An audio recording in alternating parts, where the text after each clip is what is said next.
ഒരു ഇടവേളയ്ക്ക് ശേഷം പൂർവാധിക ശക്തിയോടുകൂടി രേണു ചേച്ചി തിരിച്ചു വന്നിരിക്കുകയാണ്. പുള്ളിക്കാരി ക്യാൻസറിന്റെ കീമോ ട്രീറ്റ്മെന്റ് ഒക്കെ കഴിഞ്ഞതിന് ശേഷം കഴിഞ്ഞ ദിവസം മൂവി വേൾഡ് മീഡിയ എന്ന് പറയുന്ന ചാനലിന് പുള്ളിക്കാരി ഇന്റർവ്യൂ കൊടുത്തിട്ടുണ്ടായിരുന്നു. പലരും കണ്ടു കാണുമായിരിക്കും ആ വീഡിയോ. ഏകദേശം 2.5 ലക്ഷത്തിന് മേളിൽ 3 ലക്ഷത്തിന് അടുക്കാറായി ഇപ്പൊ ആ ഒരു വ്യൂസ് പോകുന്നുണ്ട്.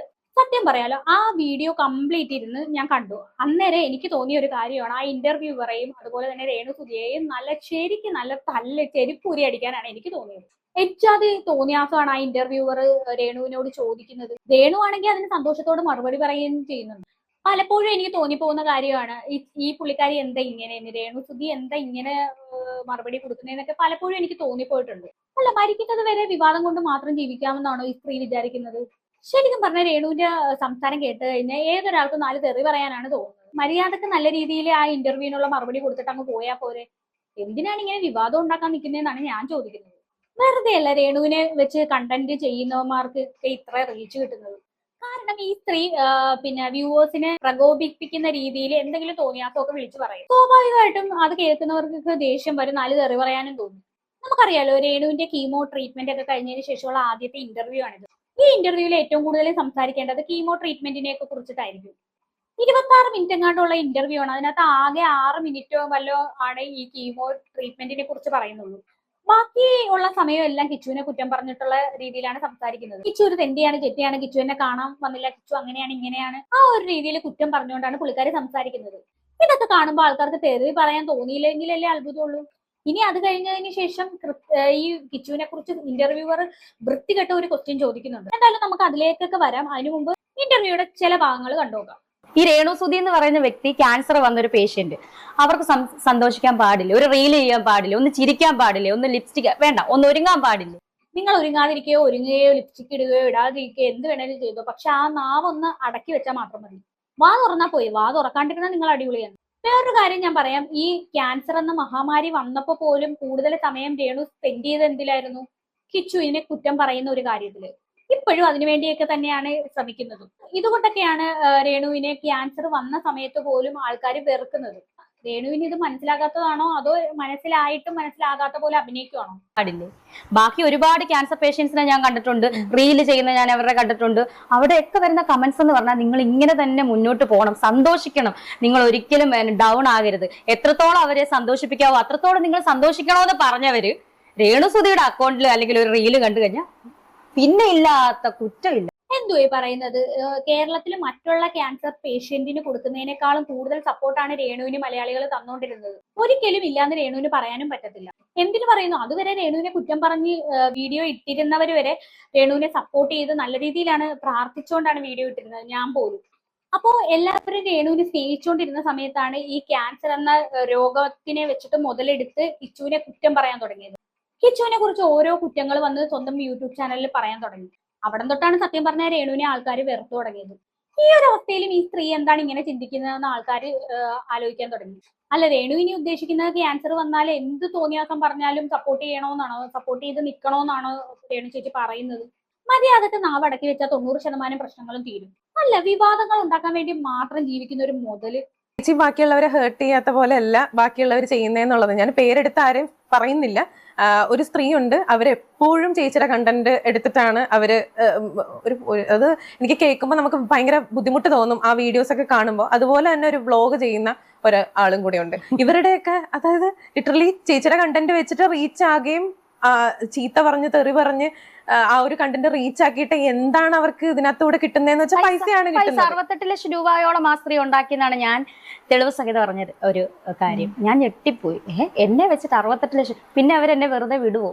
ആരാണോ ഇതൊക്കെ രേണുവിനോട് പറയുന്നത്? ഷെഫീന ബീവി 65 ലക്ഷം രൂപ ഇവരെ വെച്ച് ഉണ്ടാക്കിയിരുന്നു. 65 ലക്ഷം രൂപയൊക്കെ ഉണ്ടാക്കിയിട്ടുണ്ടായിരുന്നെങ്കിൽ ഇപ്പൊ ഷെഫീന ബീവിയുടെ റേഞ്ച് മാറിപ്പോയേനെ. ചിലപ്പോ 65 ലക്ഷം അല്ലായിരിക്കും, 6.5 ലക്ഷം രൂപ ആയിരിക്കും ഉണ്ടാക്കിയ. അത് ചിലപ്പോ പിന്നെ വിശ്വസിക്കാവുന്ന കാര്യം. വെറുതെ അങ്ങോട്ട് തട്ടി വിടുവാണ്. അപ്പൊ എന്തായാലും നമുക്ക് ഇനി ഈ ഇന്റർവ്യൂയുടെ ഏറ്റവും വിവാദപരമായിട്ടുള്ള ആ ഒരു ഭാഗത്തിലേക്ക് പോവാം. മനുഷ്യത്വരഹിതമാണെന്ന് എനിക്കറിയാം. ചേച്ചിനടുത്ത് അത് ചോദിക്കുന്നതുകൊണ്ട് എനിക്കും ബുദ്ധിമുട്ടുണ്ട്. പക്ഷെ ഇത് ആളുകൾ അറിയണമെന്ന് എനിക്ക് പേഴ്സണലി ആഗ്രഹം ഉള്ളത് കൊണ്ട് ഞാനൊരു കാര്യം ചോദിക്കുകയാണ്. ഞാൻ ഈ ഒരു പോസ്റ്റർ, ഒരു തംബ്നെയിൽ കാണിക്കാം. ആ തംബ്നെയിൽ കണ്ടു കഴിഞ്ഞാൽ നമുക്ക് ഭയങ്കര ബുദ്ധിമുട്ട് തോന്നും. ഇതാണ് ആ തംബ്നെയിൽ വരുന്നത്. ഇതിനകത്ത് വരുന്നത് ചേച്ചിയുടെ പടവും വെച്ചിട്ടുണ്ട്, കിച്ചുവിന്റെ പടവും വെച്ചിട്ടുണ്ട്, പിന്നെ ആ വ്ളോഗറുടെ പടവും വെച്ചിട്ടുണ്ട്. എന്തോ ഒരു റൈറ്റപ്പ് ഇത് റൗണ്ട് ചെയ്ത് കാണിച്ചിട്ടുണ്ട്. കണ്ടന്റ് ഇതാണ്. ഗർഭമാക്കിയോ? കിച്ചു രേണുവിനെ പീഡിപ്പിക്കാൻ ശ്രമിച്ചോ? സത്യം ഇത്. കിച്ചു രേണുവിനോട് മോശമായി പെരുമാറിയോ? Question mark. ഈ സത്യം നിങ്ങൾ അറിയണം. പിന്നെ രേണുവിന്റെ ഗർഭം, പിന്നെ ഒരു മോർ ഇട്ടിട്ടുണ്ട്. കണ്ടില്ലേ, ഇന്റർവ്യൂവർക്ക് അറിയണമെന്ന് പേഴ്സണലി എനിക്ക് അറിയണമെന്ന് ആഗ്രഹമുണ്ട്. ഇതാണ് അറിയണമെന്ന് ഇന്റർവ്യൂവറിന് പൂതി. കിച്ചു രേണുവിനെ പീഡിപ്പിക്കാൻ ശ്രമിച്ചോ? കിച്ചുവിൽ നിന്നും ഗർഭമുണ്ടായോ? ഇതാണ് കാര്യമായിട്ട് ഇന്റർവ്യൂവർക്ക് അറിയേണ്ടത്. അല്ല, ഉളുപ്പുണ്ടോ എന്ന് ചോദിക്കുന്നില്ല. അതില്ലാത്തതുകൊണ്ടാണല്ലോ വളർത്തുമകനെ കുറിച്ച് ഇങ്ങനെ ഒരു കാര്യം ചോദിക്കുന്നത്. ഒന്ന് ആലോചിച്ച് നോക്ക്, ഒരുത്തനെ എന്തെങ്കിലും ഒരു തോന്നിയാസം കാണിച്ച് തമിഴിൽ ഉണ്ടാക്കിയെന്നും പറഞ്ഞ് അത് വെച്ചിട്ടാണ് ഒരു ഇന്റർവ്യൂവിൽ വന്ന് ഇങ്ങനെയൊക്കെ സംസാരിക്കുന്നത്. പക്ഷെ വളരെ മോശവുമല്ലാതെ പറയാനൊന്നും ഇല്ല. ശരിക്കും പറഞ്ഞാൽ എന്തൊക്കെ വൃത്തികെട്ട ചോദ്യമാണ് ഈ ചോദിക്കുന്നത്. മനുഷ്യരായ കുറച്ച് മാന്യതയൊക്കെ കാണിക്കണ്ടേ? കഷ്ടം. കിച്ചുവിൽ നിന്നും രേണു ഗർഭിണിയായോ? ഇനിയിപ്പോ അതവിടെ നിൽക്കട്ടെ, ചോദ്യത്തിനേക്കാളും ഏറ്റവും കൂടുതൽ ചൊടിപ്പിച്ച എന്താന്ന് മനസ്സിലായോ? ഈ ഒരു ഇന്റർവ്യൂവറുടെ ചോദ്യത്തിന് രേണു കൊടുക്കുന്ന മറുപടിയാണ് രസം. എനിക്ക് തോന്നി ഗർഭക്കഥ എനിക്ക് തോന്നുന്നത് ഞാൻ ബിഗ് ബോസിൽ ആയിരുന്നപ്പം ഇറങ്ങിയ സംഭവമാണ്. ഇറങ്ങിയ ഉടനെ മുൻ ബിഗ് ബോസ് താരവും എൻ്റെ ഒരു ഫ്രണ്ടെന്ന് പറയാൻ പറ്റത്തില്ല അവരെയൊക്കെ. ഞാൻ ഫ്രണ്ടെന്ന് കരുതിയ ഒരാള് എന്നെ പറ്റി ഇറക്കിയ ഒരു സംഭവമാണ്. ഞാൻ സുധിച്ചേട്ടന്റെ മരണത്തിന് ശേഷം, ഞാൻ വീണ്ടും അത് കുത്തിപ്പൊക്കുക എന്ന് കരുതരുത്, ഞാനത് സംസാരിക്കട്ടെ. സുധിച്ചേട്ടന്റെ മരണത്തിന് ശേഷം 1 മാസം കഴിഞ്ഞപ്പോൾ ഞാൻ പ്രഗ്നന്റ് ആയി, അബോർഷനാക്കി എന്ന് പറയുന്ന ഒരു സംഭവമായിട്ട് ബന്ധപ്പെട്ടാന്ന് തോന്നുന്നു ഈ വൃത്തികെട്ട ഈ വ്ളോഗർ ഇപ്പൊ ഇങ്ങനെ ഒരു പ്രസ്താവന നടത്തി. ഇതിനെപ്പറ്റി ഞാൻ എന്ത് പറയാനാണ്? അതിന്റെ അടുത്ത് ചോദിച്ചിരിക്കുന്നത് കിച്ചു രേണുവിനെ ഗർഭമാക്കിയോ എന്നാണ്. ഇതിനൊക്കെ ഞാൻ എന്ത് മറുപടിയാ പറയേണ്ടത്? ആ മുഖത്തുള്ള ചിരി നോക്കിയോ, പൂർണ്ണചന്ദ്രൻ ഇങ്ങനെ വിടർന്ന് നിൽക്കുവാണ്. ഈ മാതിരി വൃത്തികേട് ഈ ഇന്റർവ്യൂവർ ചോദിക്കുന്ന സമയത്ത് ചെകിട്ടത്ത് നോക്കി ഒന്ന് കൊടുക്കുകയല്ലേ വേണ്ടത്? അതിന് പകരം ചിരിച്ചോണ്ടിരിക്കുവാണ്, എന്തോ ലോട്ടറി അടിച്ച പോലെ. ഇവന്റെ വീട്ടിലെ ഈ വ്ളോഗറിന്റെ വീട്ടിൽ നടക്കുന്ന സംഭവങ്ങളായിരിക്കും അവന്റെ വായിലൂടെ സംസാരിക്കുന്നത് മാത്രമേ എനിക്ക് പറയാനുള്ളൂ. കാരണം വന്നിട്ടുണ്ടാവും കുറെ പോസിറ്റീവ്. ഇത് പൊന്നളി ആ ചിരി കണ്ടറിയാണ് ചേച്ചിത്. ആ ചോദ്യം കേട്ടപ്പോഴത്തേക്കും രേണുവിന്റെ സന്തോഷവും ചിരിയൊക്കെ കണ്ടില്ലേ? എന്തൊരു ആഹ്ലാദമാണ്. ഇങ്ങനെയുള്ള ഏതെങ്കിലും വാർത്ത കേൾക്കാൻ പൊതിക്കുന്ന പോലെ ഉണ്ട് രേണുവിന്റെ മുഖം കണ്ടാല്.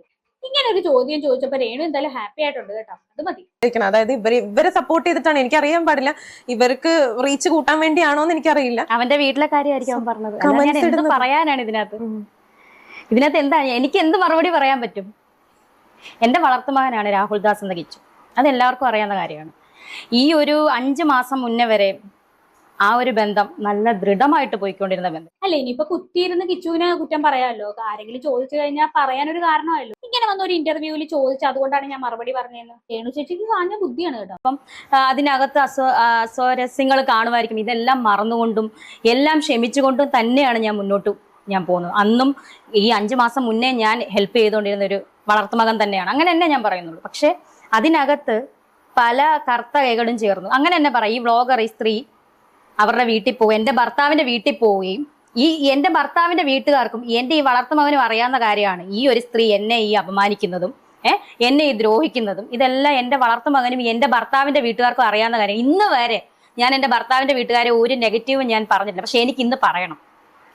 അതും കൂടെ ആയപ്പോ പൂർത്തിയായി. ഇത്രയും നാളും കിച്ചുവിനെ മാത്രമാണ് കുറ്റം പറഞ്ഞത്. ഇപ്പൊ കിച്ചുവിന്റെ വീട്ടുകാരെയും കൂടെ കുറ്റം പറയുകയാണ്.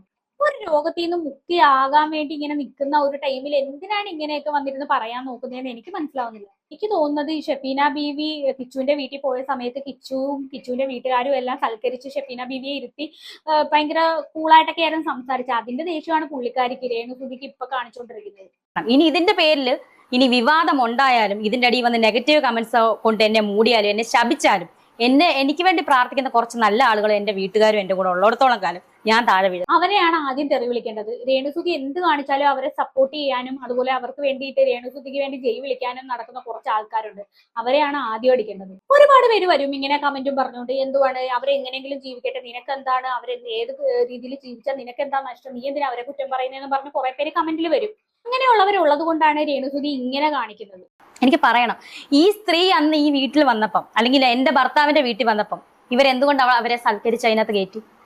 എന്നിട്ട് വലിയ വായിൽ പോസ്റ്റ് ഇട്ടല്ലോ, കുരു പൊട്ടുന്നവർക്ക് പൊട്ടട്ടെ എന്ന്. കുരു പൊട്ടാനാ? എനിക്കെന്ത് കുരു പൊട്ടാനാ? 11 വയസ്സിൽ തള്ള പോലെ സ്വന്തം പെറ്റതള്ള അന്ന് ഉണ്ടായിരുന്നു. പിന്നെയാണ് അവർ മരിച്ചത്. പെറ്റതള്ള ഉപേക്ഷിച്ച ഒരു കുഞ്ഞിനെയും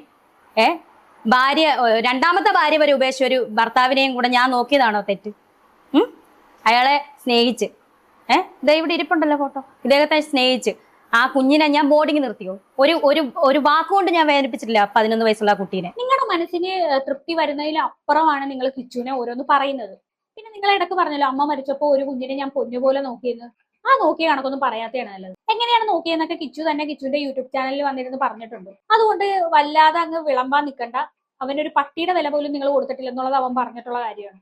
ഇപ്പൊ കിച്ചു ആണെങ്കിൽ സ്വന്തം കാലിൽ നിൽക്കാനായിട്ടുണ്ട്. നല്ല രീതിയിലാണ് ഇപ്പൊ പുള്ളിക്കാരൻ ജീവിക്കുന്നത്. അവനെ ഇങ്ങനെ ഉപദ്രവിക്കല്ലോ ഓരോന്ന് പറഞ്ഞിട്ട്. കുരു പൊട്ടുന്നവര് പൊട്ടട്ടെ ഇവരുടെ പോസ്റ്റാ. അതിന്റെ തലേന്നും കൂടെ എന്റെ വളർത്തുമകന് ഞാൻ പൈസ കൊടുത്തിട്ടിരിക്കുക. 500-200 രൂപ അല്ല ഞാൻ കൊടുത്തിട്ടുള്ളത്. 500 മനസ്സിലാക്കാൻ ശ്രമിക്കാൻ ഞാൻ പിന്നീടാണ് അറിയുന്നത്. ഈ പല വ്ളോഗേഴ്സിനെയും അല്ല ഞാൻ ചോദിക്കട്ടെ, രാഹുൽ ദാസിന് എന്തും പറയാം, അത് കുഞ്ഞ് അവനെന്തും പറയാം. രേണു സുധിക്ക് ഒന്നും പറയാൻ പറ്റത്തില്ല. ഈ രേണു സുധിയുടെ വീട്ടുകാര് രേണു സുധി നികൃഷ്ട ജീവികൾ, വൃത്തികെട്ട ആൾക്കാര്, അങ്ങനെയാ. എന്തുവരെയാണ് ഈ പറഞ്ഞു വരുന്നത്? നിങ്ങൾ തന്നെയല്ലേ എല്ലാ പ്രശ്നവും തുടങ്ങി വെച്ചത്. എനിക്ക് ക്യാൻസർ ആയിട്ട് പോലും കിച്ചുവിനെ കാണാൻ വരുന്നില്ല എന്ന് പറഞ്ഞ് നിങ്ങൾ ഒരു വീഡിയോ ഇട്ടൊന്നും ഓർമ്മയില്ല. അന്നേരം തുടങ്ങിയത് ഈ പ്രശ്നങ്ങൾ. ഇവിടെ കുറ്റക്കാരി നിങ്ങൾ മാത്രമാണ്. അതുകൊണ്ട് തന്നെയാണ് ആളുകൾ നിങ്ങളെ കുറ്റം പറയുന്നത്. ഇത്രയും പ്രശ്നങ്ങൾ ഉണ്ടാക്കി വെച്ചത് പോരാഞ്ഞിട്ട് ഇങ്ങനെ വന്നിരുന്ന് കുറ്റം പറയുകയാണ്. വലിയ പുണ്യാളത്തിയാകാൻ നോക്കുവാണ്. ഇങ്ങനെ വന്നിരുന്ന് ഡയലോഗ് അടിക്കാനും വേണം മനസ്സ്. അടിപൊളി.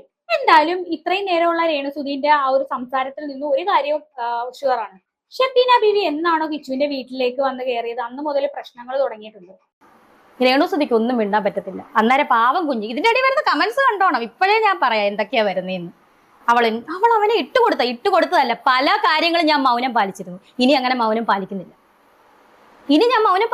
മൗനം പാലിച്ചിട്ട് എനിക്ക് എന്തെങ്കിലും കിട്ടിയോ? ഉള്ളത് പറയാലോ, നിങ്ങൾ മൗനം പാലിക്കുന്നത് തന്നെയാണ് ഏറ്റവും നല്ലത്. പല കാര്യങ്ങളും ഞാൻ ആലോചിച്ച് ദൈവം ഇന്നലെയും കൂടെ ഞാൻ ഈ കുഞ്ഞിനെ വിളിച്ച് അല്ലെ ഇവന് ഞാൻ സഹായമല്ല എന്റെ കടമ ഞാൻ ചെയ്തതല്ലേ. എന്നിട്ട് ഇവൻ എന്താ ഇങ്ങനെ ഇത്ര അറിയത്തില്ലേ ഈ സ്ത്രീ എന്നെ ഇങ്ങനെ ദ്രോഹിക്കുന്നതാണ്. ഒരുമിച്ചിരുന്ന് ഫോട്ടോ എടുത്തല്ലോ ദൈവം. എനിക്ക് എന്തുമാത്രം വിഷമം. ഞാൻ അത് ആരും കാണിച്ചിട്ടില്ല സോഷ്യൽ മീഡിയ. ഷെഫീന ബീവി കിച്ചുവിന്റെ വീട്ടിൽ പോയി ഫോട്ടോ എടുത്തിട്ടതാണ് പുള്ളിക്കാരിക്ക് ദേഷ്യം വരാൻ കാരണം. അന്ന് തൊട്ടാണ് ഇവര് തമ്മിലൊക്കെ തെറ്റാൻ തുടങ്ങിയത്. ആരോട് പറഞ്ഞില്ല എനിക്ക് വിഷമമുണ്ടെന്ന്. ഞാൻ ചുമ്മാ അഭിനയിച്ച് കാണിച്ച് റീൽ ചെയ്ത് സന്തോഷം. പക്ഷെ ഞാൻ 11 വയസ്സ് തൊട്ട് ഞാൻ നോക്കിയതാ. ഞാൻ ചോദിക്കട്ടെ, ഇന്ന് പൊക്കി പിടിക്കുന്നവരുണ്ടല്ലോ, ഈ 11 വയസ്സ് തൊട്ട് 18 വയസ്സ് വരെ എന്താണെന്നാ അമ്മ ഞാൻ ഉപദ്രവിച്ചെന്ന് പറഞ്ഞ് ഇവൻ എന്താണ് അവിടെ പോയി നിൽക്കായിരുന്നത്? ഇന്ന് 22 വയസ്സുള്ള യുവാവാണ് അവൻ. ഇന്ന് പൈസ ഉണ്ട് ആവശ്യത്തിന്. അന്നൊന്നും ഇല്ലായിരുന്നപ്പോൾ ഞാനുണ്ടായിരുന്നു. ഞാൻ മാത്രമേ ഉള്ളായിരുന്നെന്ന്. എന്താണ് മനസ്സിലായി? എനിക്ക് വിഷമമുണ്ട്, ദണ്ണമുണ്ട്. എന്തിനാണ് ഇങ്ങനെ കൊടുത്തതിന്റെയും തിന്നതിന്റെയും തൂറിയതിന്റെ ഒക്കെ കണക്ക് പറഞ്ഞ് നടക്കുന്ന ഒരു അമ്മ? കഷ്ടം തോന്നുന്നു ഇതൊക്കെ കേൾക്കുന്ന സമയത്ത്. ശരിക്കും പറഞ്ഞു കഴിഞ്ഞാൽ കുട്ടിക്കാലത്ത് കിച്ചുവിനെ നിങ്ങൾ നോക്കിയിട്ടുണ്ടെങ്കിൽ ഒരു വളർത്തമ്മ ചെയ്യേണ്ട കാര്യങ്ങൾ ആ കടമയാണ് നിങ്ങൾ ചെയ്തത്. അല്ലാതെ നിങ്ങൾ ഒരു ഔദാര്യം കൊടുത്ത പോലെ കാണേണ്ട കാര്യമൊന്നും ഇല്ല. എന്ത് പ്രശ്നം ഉണ്ടായാലും ഈ വളർത്തിയതിന്റെ കണക്ക് പറഞ്ഞു വരുന്നത് വളരെ മോശമാണ്. അതുകൊണ്ടാണ് ഞാൻ ഇതൊക്കെ പറയുന്നത്. അല്ല ഞാൻ പറയത്തില്ലായിരുന്നു. ഇന്ന് വരെ എന്റെ നാക്ക് ഒരു നെഗറ്റീവ് എന്റെ ഭർത്താവിന്റെ വീട്ടുകാരെ പറ്റിയോ എന്റെ വളർത്തു മകനെ പറ്റിയോ ഞാൻ പറഞ്ഞിട്ടില്ല. പക്ഷെ ഇന്ന് എനിക്ക് പറയേണ്ട വന്നു. അത്ര ഞാൻ അനുഭവിച്ചു. ക്യാൻസർ ആയിട്ട് കിടന്നിട്ട് പോലും ഒരു നോക്ക് എന്നെ കാണാൻ വന്നു. വിഷമമുള്ളവരുടെ വിഷമം 6 വിഷമം തീർക്കട്ടെ എന്ന്. 6 വിഷമം രാഹുൽ ഇന്ന് വരെ വിളിച്ചു. ഞാൻ ബ്ലോക്ക് ആക്കിയിട്ടേക്കുവാ. എന്തിനാണ്? നിങ്ങൾ ബ്ലോക്ക് ആക്കി വെച്ചിരിക്കുവല്ലേ, പിന്നെ എങ്ങനെ വിളിക്കും? ബ്ലോക്ക് ഒഴിവാക്കിയാലല്ലേ വിളിക്കാൻ പറ്റത്തുള്ളൂ. ഞാൻ ഈ എന്റെ മുടി ഇത് വിഗാണ്. ഇത്രക്കറിയാം. കീമോ തുടങ്ങി കഴിഞ്ഞാൽ നമ്മുടെ കൺപീലി പോവും, നമ്മുടെ മുടി മുഴുവൻ പോവും, മുടി എല്ലാം പൊഴിഞ്ഞു പോവും. ഇത് വിഗാണ്. ഉണ്ട്, ഇത് വിഗാണ്. എനിക്കിത് ഇങ്ങനെ കാണിക്കുന്നതിന് എനിക്കൊരു വിരോധവും ഇല്ല. ചേച്ചി അത് ഇടൂ.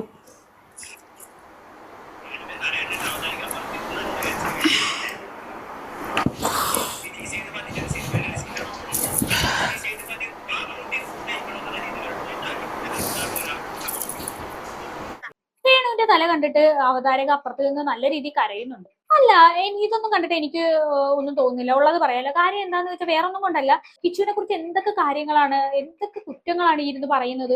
അതൊക്കെ പറഞ്ഞിട്ട് പിന്നെ ഇങ്ങനെയൊക്കെ കാണിച്ചിട്ട് എന്ത് തോന്നാനാണ്? നേരെ മറിച്ച് ഇവരുടെ രോഗത്തെ കുറിച്ചൊക്കെ സംസാരിച്ച് ഇങ്ങനെയൊക്കെ കാണിക്കുവാണെന്നുണ്ടെങ്കിൽ ചിലപ്പോൾ ഫീൽ ചെയ്തേനെ. ഇപ്പോ പിന്നെ കിച്ചുവിനെ കുറിച്ച് ഇല്ലാത്തതും എല്ലാം ഇങ്ങനെ ഓരോന്നൊക്കെ ഇങ്ങനെ കുറ്റവും കുറവും എല്ലാം പറഞ്ഞതിന് ശേഷം ഇങ്ങനെ കാണിച്ചു കഴിഞ്ഞിട്ടുണ്ടെന്നുണ്ടെങ്കിൽ അതിന് പ്രത്യേകിച്ച് ഫീലിങ്സ് ഒന്നും തോന്നുന്നില്ല. ഞാൻ എന്റെ പേഴ്സണൽ ഫീലിംഗ് ആണ് പറഞ്ഞത്, അല്ലാണ്ട് എല്ലാവരും എന്നെ ഇനി അതും പറഞ്ഞ് കുറ്റപ്പെടുത്തണം. ഇനിയും ഒരുപാട് കാര്യങ്ങൾ കിച്ചുവിനെ കുറിച്ചും കിച്ചുവിന്റെ വീട്ടുകാരെ കുറിച്ചും ഒരുപാട് പറയുന്നുണ്ട്. അപ്പൊ എന്തായാലും എനിക്ക് ഇത്രയൊക്കെ പറയാനുള്ളൂ. ഇത് കണ്ടിട്ട് നിങ്ങൾക്ക് എന്താണ് തോന്നുന്നതെന്ന് വെച്ചാൽ താഴെ കമന്റ് ബോക്സിൽ കമന്റ് ചെയ്യുക. അടുത്തൊരു വീഡിയോ കാണാം. അതുവരെ